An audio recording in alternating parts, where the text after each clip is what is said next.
할렐루야. 이 새벽에 하나님의 놀라운 음성 듣는 복된 시간 되시길 간절히 소망합니다. 오늘은 고난 중에 찬양하는 프로 신앙인이라는 제목으로 말씀을 함께 묵상하고자 합니다. 오늘 본문은 어제에 이어서 시편 69편의 세 번째 단락인 19절부터 29절까지의 원수들의 악독함과 그들에 대한 경계를 호소하는 말씀, 그리고 네 번째 단락인 30절부터 36절까지의 말씀인 고난 가운데 승리를 확신하는 또한 감사의 찬송의 말씀이 기록되어 있습니다.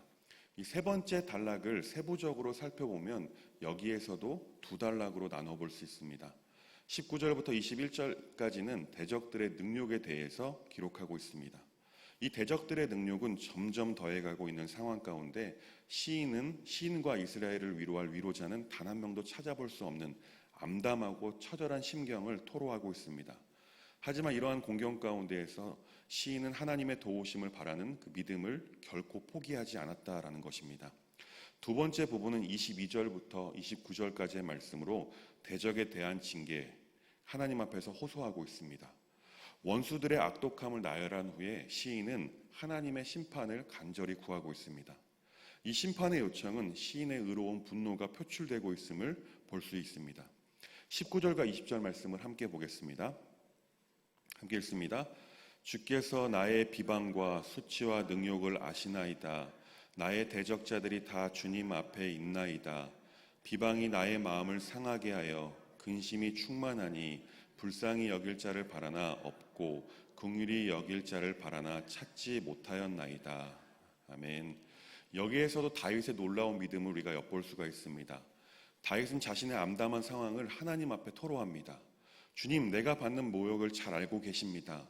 내가 받는 수치와 조롱도 주님께서 잘 알고 계십니다. 나를 괴롭히는 대적자들이 누구인지도 주님은 다 알고 계십니다. 수치심에 갈기갈기 찢어진 내 마음은 아물 줄을 모릅니다. 동정받기를 원했지만 아무도 없었고 위로받기를 원했으나 아무도 찾지 못했습니다. 다윗은 자신의 모든 상황을 하나님께서 이미 다 알고 계시다라고 말씀하고 있습니다. 또한 자신이 너무나 괴로워서 주변을 찾아보았지만 자신을 위로해 줄 만한 사람이 단 한 사람도 없다라고 말합니다. 이 말은 결국에 자신을 위로할 수 있는 분은 하나님밖에 없기에 하나님께서 나의 아픔을 아시오니 어루만져 달라고 하나님 앞에서 간구하고 있는 것입니다. 우리도 다윗처럼 우리의 모든 상황 가운데 우리의 상황을 알고 계시는 분이 하나님밖에 없음을 인정하고 또한 우리를 위해 위로할 수 있는 다른 대상을 찾는 것이 아니라 우리의 위로는 하나님으로만 가능하다는 사실을 믿고 하나님께 모든 상황을 아뢰야 할 것입니다. 그럴 때 하나님께서 우리 삶 가운데 나타나셔서 우리를 위로해 주실 줄 믿습니다. 21절 말씀을 보겠습니다. 그들이 쓸개를 나의 음식물로 주며 목마를 때에는 초를 마시게 하였사오니. 다윗은 고통 속에서도 메시아적 영감을 받아 이 구절을 기록한 것입니다. 이 부분은 마태복음 27장 34절에 인용된 것 같이 예수님의 십자가 순환 당시에 이루어졌습니다. 이런 인용은 예수 그리스도에 대한 다윗의 예표적인 삶을 증거해 주는 것입니다. 이어서 22절부터 29절까지의 말씀에서 다윗은 자신의 대적들을 하나님 앞에 징계해달라고 요청하고 있습니다. 22절 말씀에서는 대적들 앞에 차려놓은 잔치상이 도리어 그들에 걸려서 넘어질 덫이 되게 해달라고, 또한 그들이 누리는 평화가 도리어 그들이 빠져드는 함정이 되게 해달라고 간구하고 있습니다. 이어서 23절 말씀을 보겠습니다. 그들의 눈이 어두워 보지 못하게 하시며 그들의 허리가 항상 떨리게 하소서. 여기서 허리가 항상 떨리게 하소서라는 말씀은 인간의 운동력과 허리는 인간의 운동력과 힘의 근원을 가리킵니다. 이 허리가 떨리게 한다라는 것은 그들의 힘을 하나님께서 박탈해 주십시오라고 다윗이 하나님 앞에 간구하고 있는 것입니다. 24절과 25절 말씀을 보겠습니다. 주의 분노를 그들의 위에 부으시며 주의 맹렬하신 노가 그들에게 미치게 하소서. 그들의 거처가 황폐하게 하시며 그들의 장막에 사는 자가 없게 하소서. 다윗은 하나님의 분노를 자신의 대적들에게 쏟아달라고 간구하고 있습니다. 또한 그들의 거처가 황폐하게 하는 것, 그들의 장막에 사는 자가 없게 해달라고 하는 말씀은 대적들의 인간관계의 파멸을 의미하는 것입니다. 다윗이 당한 그 고난, 어제 말씀에서 가족들과의 관계가 좋지 않음을 슬퍼한 다윗이 이제는 자신의 대적들도 동일한 고통을 당하도록 하나님께 도움을 구하고 있는 것입니다. 이어서 26절 말씀을 보면 시인 다윗의 대적들이 마치 자신들이 의인인 양, 하나님의 편에 선 양 행동하는 모습을 그리고 있습니다.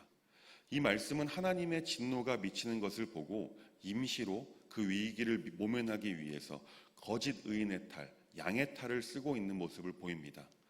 거짓 의인의 탈을 쓰고 하나님의 진노가 닿은 사람을 새삼스레 핍박한다라고 기록하고 있습니다. 또한 하나님의 진노로 맞은 이들의 상처를 덧쑤시고 다닌다라고 말씀하고 있습니다. 다윗은 하나님께서 그런 거짓 의인의 탈을 쓴 자들을 심판해달라고 27절과 28절 말씀을 통해서 간구합니다. 27절과 28절 말씀은 악인들에게 주어지는 가장 엄한 징계가 또한 기록되어 있습니다. 더 나아가서 악인들의 최종적인 운명이기도 한 형벌은 바로 하나님의 생명책에서 제명되는 영원한 멸망 가운데 빠지는 것입니다. 악인에 대한 저주의 기도는 다윗이 선지자적인 영감을 받았기에 할 수 있는 것입니다.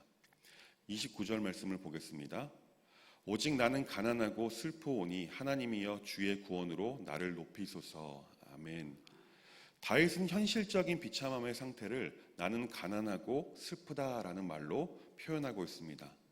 자신의 비참한 상황 가운데, 암울한 상황 가운데 다윗은 오직 하나님만 바라게 된 갈급함을 보이고 있는 것입니다. 마태복음 5장 3절 말씀을 보면 우리가 잘 알고 있는 팔복에 대해서 기록하고 있습니다. 심령이 가난한 자는 복이 있나니 천국이 그들의 것임이요.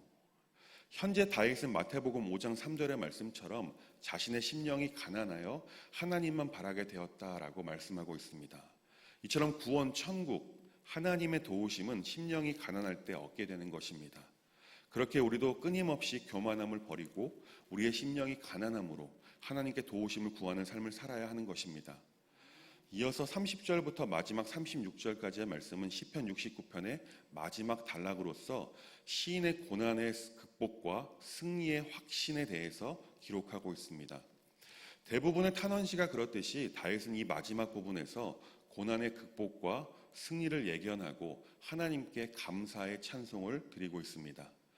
본 시편에 나타나는 미래 지향적인 다윗의 신앙 고백은 대체로 고난으로부터 시작하여 영광스러운 승리의 창가로 이어지는 것을 보게 됩니다. 30절과 31절 말씀을 보겠습니다.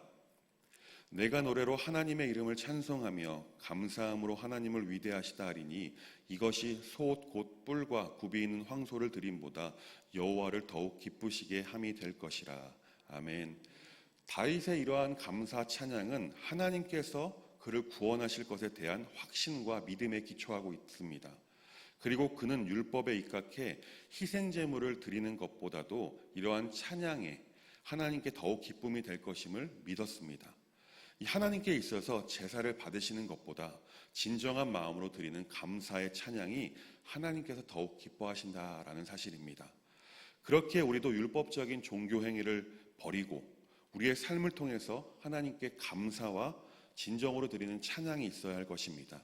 그래서 우리의 모습을 보고 하나님께서 기뻐 응답해 주실 것입니다.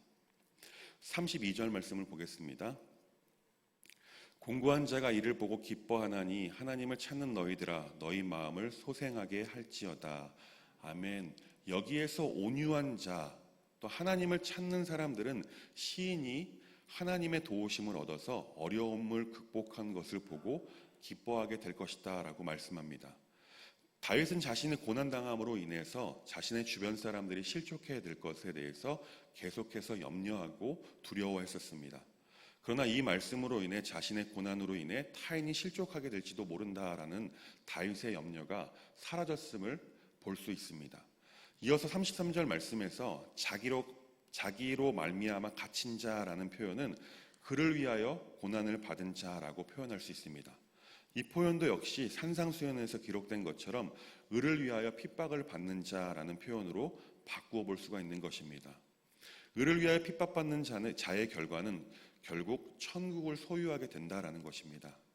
천국을 소유했다라는 것은 지금의 고난 가운데에서 건져냄, 구원함을 받았다라는 것을 의미하는 것입니다. 이어서 34절 말씀을 보면 하늘아 땅아 주님을 찬양하여라. 바다와 그 속에 살고 있는 모든 생물아 주님을 찬양하여라 라고 다윗은 전 우주적인 찬양으로의 동참을 적극적으로 촉구하고 있습니다. 이처럼 창조주 하나님께 대한 찬양이 전 우주적인 하모니를 이루어 메아리 치는 듯이 우리에게도 이 찬양으로의 동참이 있어야 한다라는 것입니다. 전 생애를 바쳐서 우리의 삶으로 하나님을 찬양하는 삶을 사는 것이 바로 우리 성도의 특권이자 의무이기 때문에 우리도 이 찬양으로의 초대에 응답해야 하는 것입니다. 이어서 35절과 36절 말씀을 보겠습니다. 하나님이 시온을 구원하시고 유다 성읍들을 건설하시리니 무리가 거기에 살며 소유를 삼으리로다. 그의 종들의 후손이 또한 이를 상속하고 그의 이름을 사랑하는 자가 그 중에 살리로다. 아멘. 35절과 36절 말씀에서 시온의 구원은 자기 백성에 대한 하나님의 영원한 구원과 보호를 뜻합니다. 유다 성읍의 건설이라는 말은 천상의 예루살렘에서 완성될 공의와 평화가 가득한 왕국의 건설을 의미합니다. 결국 하나님의 구원이 목전의 고난에서만이 아니라 시인은 영원한 구원을 하나님 앞에서 간절히 호소하고 있습니다. 시편 69편은 한 편의 탄원시로 분류됩니다. 이 탄원시는 보통 자신의 암담한 상황을 하나님께 탄원합니다.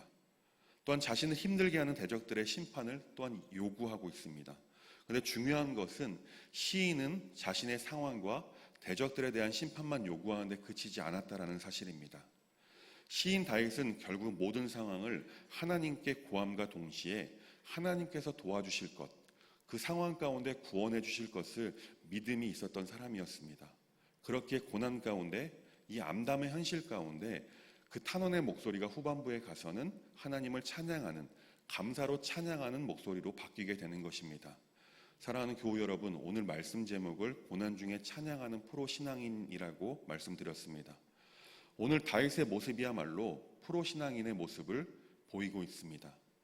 우리 모두 공통적인 코로나 상황으로 인해 고난 가운데 있으며 각자 말로 할 수 없는 암담한 상황 가운데 있는 분들도 계실 것입니다.